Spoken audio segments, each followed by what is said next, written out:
Part 1. You'll hear a mother, Shirley, talking to Kate, an admissions officer at a school. First, you'll have some time to look at questions 1 to 3.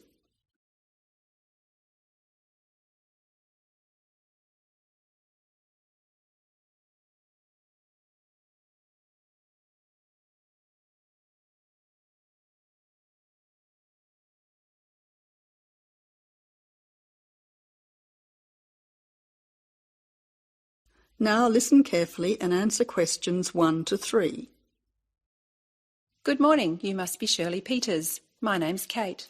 Yes, hello. I'm Shirley Peters. Nice to meet you. You have a 10 o'clock appointment with us. That's right. I'm supposed to go to the admissions office. Is that here? Yes, it is. Please take a seat as I have several forms for you to fill in to enable you to enrol your son at this school. We have a form for your name, address and so on, one for the health of your son, and one for him to choose extra subjects to join in. Thank you.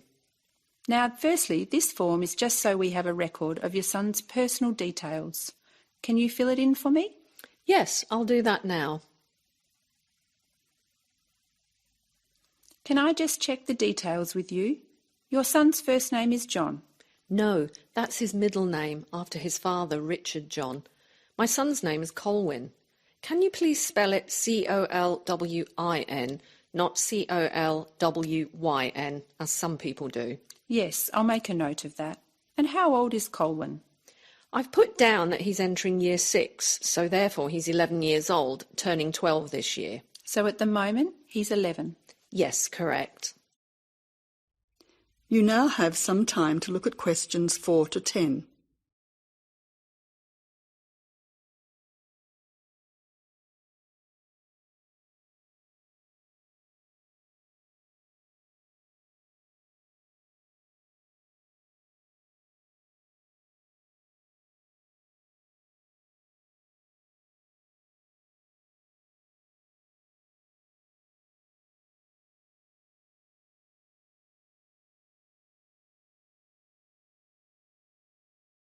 Now answer questions 4 to 10. Let's move on to your address. Do you live at 7 Watley Crescent, Mount Lawley? Yes, that's right. The street is spelt W-H-A-T-L-E-Y Crescent in Mount Lawley. Yes, I can see you've written that. Which phone number is best to contact you on? Well, I'm out and about doing things during the day, so probably my mobile rather than the home number. So that's 041 3325 888. Yes, 041 3325 888. Secondly, can you complete this form regarding your son's health? Yes, I'll do it for you now. Thank you. Now, can I go through the more important areas of this form with you to make sure our information is accurate? Yes, of course. Is your son taking any medication at the moment that the teachers will need to be aware of? Yes, he has asthma, so he will be carrying his puffer in his school bag. So he has a puffer. Is he allergic to anything? Yes, peanuts. Actually, he should avoid all types of nuts. That's okay, because we have a policy of not having any nuts in our school. Is there anything else that you think we should be aware of? As I've written down, he also wears glasses, which he needs to keep on all the time. I'll highlight that section on the form so his teacher will know about his glasses. Finally, this school has a wide range of interesting subjects that your son can participate in. Could you mark on this form what your son would like to do? Yes, certainly. Here you are. Firstly, it seems your son is particularly interested in football, so I'll make a note of that. Secondly, with regard to music, would you like him to start learning the piano in music class? Yes, that would be fantastic. Now, turning to art. I'll let his art teacher know that he likes drawing cartoons. Wonderful. Finally, let's look at languages now. Did you know that Mandarin was actually only started at the school this year? Really? Well, I think Chinese would be the most useful, even though my son's friends have already been learning Indonesian and Italian. Well, now we have all the information we require about your son. We hope he enjoys himself at our school. I'm sure he will. That is the end of part 1. You now have half a minute to check your answers.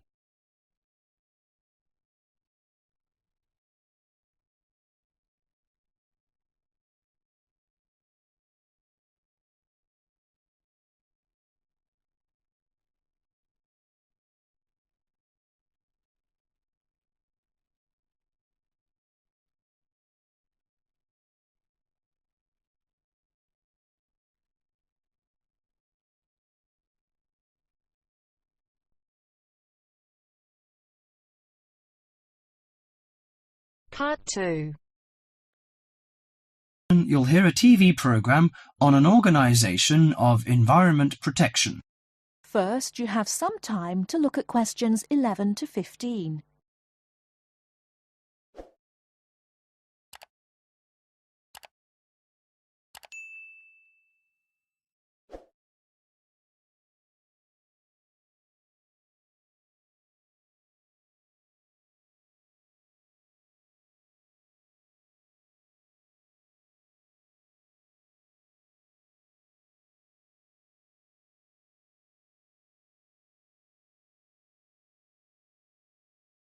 Now, listen carefully and answer questions 11 to 15.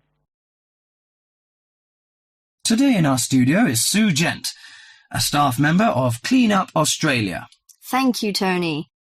As we know, the mission of Clean Up Australia is to inspire and work with communities to clean up, fix up and conserve our environment. Now, we are launching Say No to Plastic Bags campaign.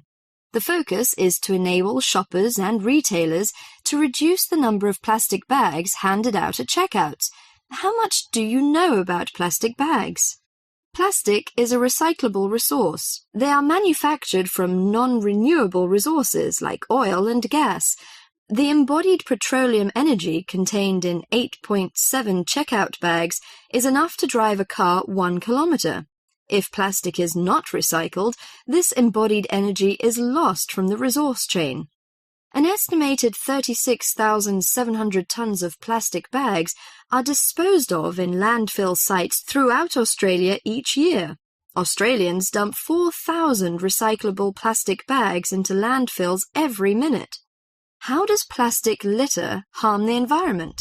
Many thousands of seabirds and marine mammals die every year around the world as a result of plastic litter. When the animal dies and decays, the plastic is free again to repeat the deadly cycle. There are 2 reasons that plastic bags are particularly problematic in the litter stream.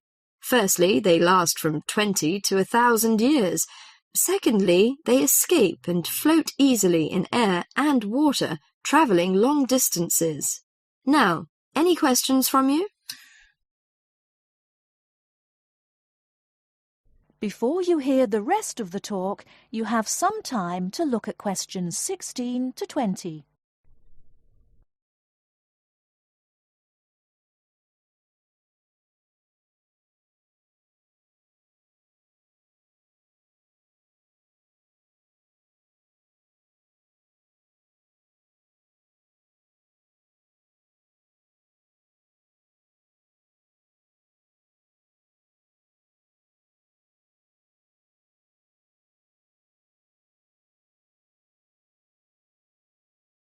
Now listen and answer questions 16 to 20. How can I help reduce the number of plastic bags used? In addition to saying no to plastic bags at supermarkets, you can help reduce plastic bags at convenience stores and takeaway food shops. These retailers account for 47% of single-use plastic shopping bags. You can help in the following ways. For example, you can keep a reusable bag in your car or handbag to use for unexpected purchases. Besides, if you have placed a big order at a takeaway store, ask for the food to be packed in a cardboard box that can later be recycled. Could you tell me where I can recycle my plastic bags? Well, most larger supermarkets and local Stockland shopping centres have recycling facilities available. Remember to turn bags inside out and remove any receipts and food scraps before recycling. Contamination can cause problems in production and prevent recycled plastic from being used. What happens to recycled plastic bags? Plastic bags are recycled to make garden furniture, garden sleepers, flower pots, and new plastic bags. Should I use biodegradable plastic bags? A biodegradable product is one that breaks down safely, by biological means, into the raw materials of nature and disappears into the environment. There is currently no Australian standard for biodegradable plastic bags. This means there is no guarantee that bags will completely break down, as claimed by their manufacturer. Until an Australian standard has been developed and these bags have been tested, Clean Up Australia cannot recommend using plastic bags that claim to be biodegradable. Overall, do our best to refuse, reduce, and reuse plastic bags whenever possible. If you throw plastic bags away, tie them in a knot. This limits the chance that they'll blow out of a bin or blow away in landfills. By following a few simple steps, we can stop plastic bags from blocking our drains and creeks, injuring our precious marine life, and harming our wildlife. That is the end of part 2. You now have half a minute to check your answers.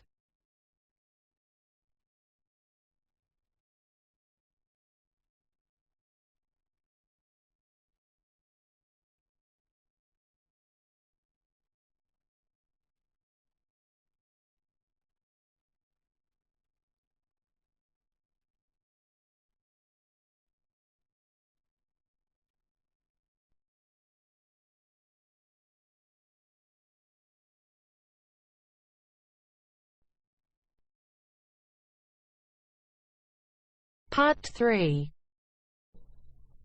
You will hear a talk given by Kate Tomerlin on the history of technology. First, look at questions 21 to 23.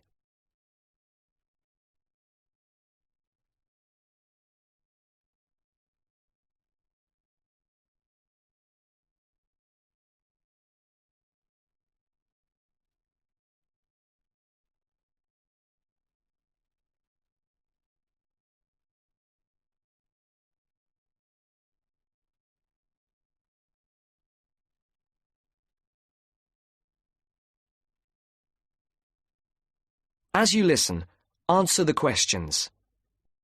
Our talk today in this History of Technology series is about a feat of anti-engineering from the late 19th and early 20th century that is still very much with us today and that is linked with the history of the typewriter. It's the QWERTY keyboard. What, you might ask, is QWERTY? Well, have a look at the nearest typewriter or computer keyboard. If you look at the top row, you will see that Q, W, E, R, T, Y are the first 6 letters. Did you ever think when you were learning to type about why the letters on the keyboard are distributed the way they are? Here's the story. It all has to do with the history of the typewriter. Typewriters existed since the early 1700s, but the first commercially practical system came into being in 1873. The typewriter is one of America's greatest unsung inventions. While the telephone, automobile, and airplane sped up communications and transportation, the typewriter did the same thing for the written word. But few people paid much attention, possibly because they were too busy reading what the typewriter had written about all the other inventions. The first typewriters had the keys laid out in alphabetical order, but this system had problems. Some keys that tended to be typed together were physically close. This made the type bars hit each other and get stuck. Typewriters in 1873 jammed or got stuck if the keys next to each other were hit in quick succession. To solve this problem, in 1878, the QWERTY keyboard was developed, spacing frequent letters away from each other and therefore reducing the number of jams. It was not specifically designed to slow down typists, as is generally believed, but the keyboard did create a built-in inefficiency for typists. The most common keys are scattered all over the keyboard rows, many on the left side. Right-handed people have to use their left hand, which is the weaker hand. Typewriter technology improved. doing away with the original rationale for the QWERTY distribution. But the keyboard remained. In spite of its inefficiency, it is the keyboard we all use today. Before the conversation continues, look at questions 24 to 30.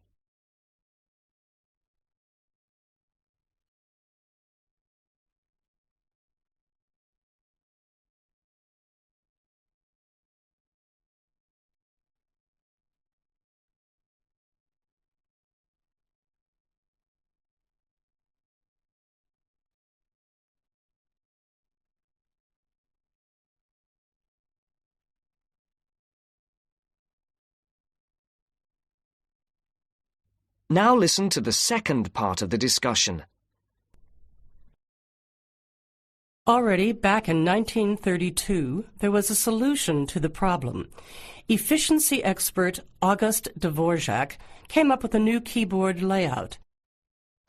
His home row consisted of A, O, E, U, I, D, H, T, N, S, which includes all of the vowels as well as the most commonly used letters. On this keyboard, over 3,000 words can be typed using only the home row. In fact, 70% of all the work can be done on the home row, 22% on the row above, and 8% on the row below. The QWERTY keyboard allows only about 50 words to be typed without reaching for other rows. In addition, on Dvorak's keyboard, the right hand handles 56% of the workload and the left handles 44%, just about the opposite of the division of the QWERTY keyboard. This is an advantage for most right-handers. The Dvorak keyboard increased accuracy in typing by almost 50% and speed by 15 to 20%. How much labor did this Dvorak layout save? In one study, a group of typists was evaluated in the use of both keyboards. Those using the Dvorak keyboard moved their fingers just about 1 mile on an average day, while those who used the QWERTY keyboard moved their fingers an average of 12 to 20 miles. The superiority of the Dvorak keyboard was clearly established. However, it has never been adopted as the keyboard of choice. Why? First of all, bad luck and bad timing on the part of the Dvorak team. First, there was the Depression. Not a good time for introducing change. But the main factor that worked against the Dvorak system was habit. People were used to the QWERTY keyboard. Computers today could easily switch the arrangement of letters to the Dvorak layout, but it seemed that because of habit, the QWERTY layout remains dominant. People felt comfortable with the keyboard they learned on, so it was the established patterns of hundreds of millions of typists, manufacturers, typing teachers, and typewriter salespeople that have crushed all moves toward keyboard efficiency for over 70 years. It looks like QWERTY keyboard may be with us for a long time yet. That is the end of part 3. You now have half a minute to check your answers.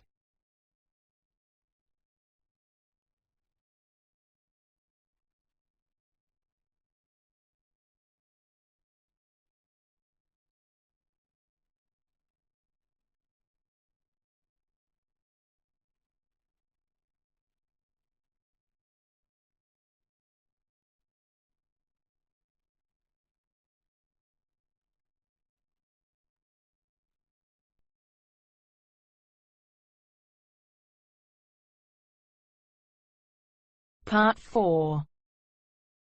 First, you have some time to look at questions 31 to 40.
Now listen carefully and answer questions 31 to 40. The word thesaurus comes from Greek and means treasure house. So, to tell us more about Roget's thesaurus is linguist Dr. Cindy Channer. Now then, Cindy, we know Roget classified the English language. Well, the 150th edition has just come out. It's sold 32 million copies. Yes, that's right, 32 million. What is it? Roget's thesaurus. Now, Roget's thesaurus is a type of dictionary in which words with similar meanings are grouped together.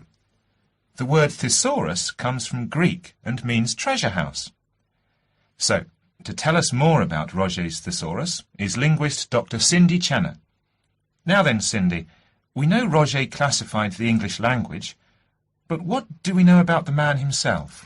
Well, Mr. Roget, or to give him his full name, Peter Mark Roget, was a very interesting man indeed. He grew up in London, he was French, and he spent his early life in a French community there. He later travelled all the way from London to Edinburgh to study medicine at the university there, and graduated when he was 19 years old, and he later went on to become a founder of Manchester Medical School. So his life focused around his career as a doctor? Well, actually, no. Roget had a very wide range of interests indeed. In fact, he was a writer and wrote about many topics such as bees, the kaleidoscope, and even perception and feeling in animals. And he was an inventor too.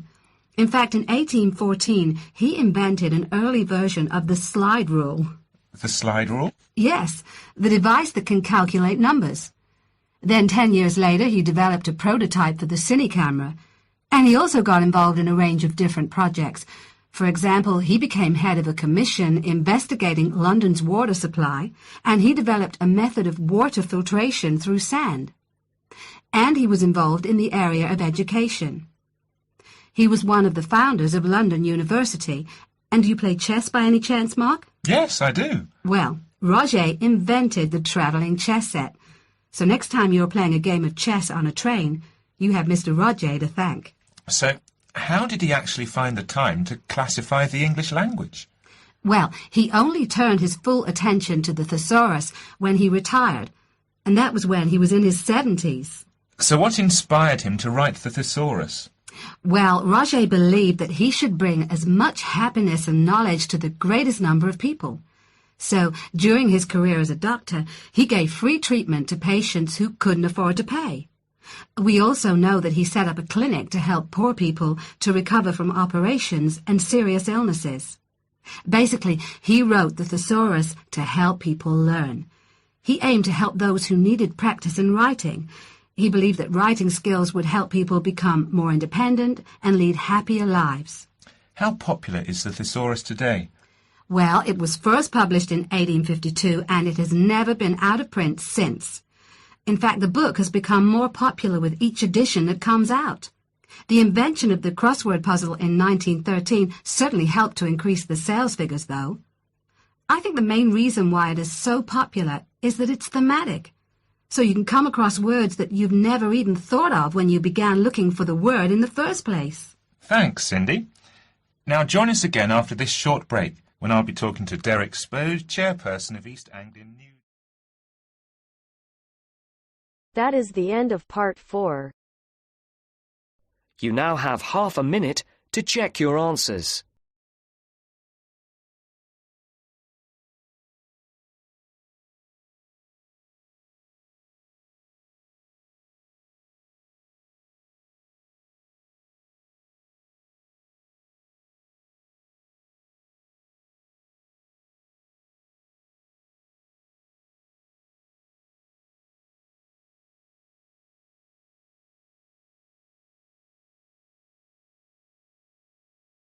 That is the end of the listening test.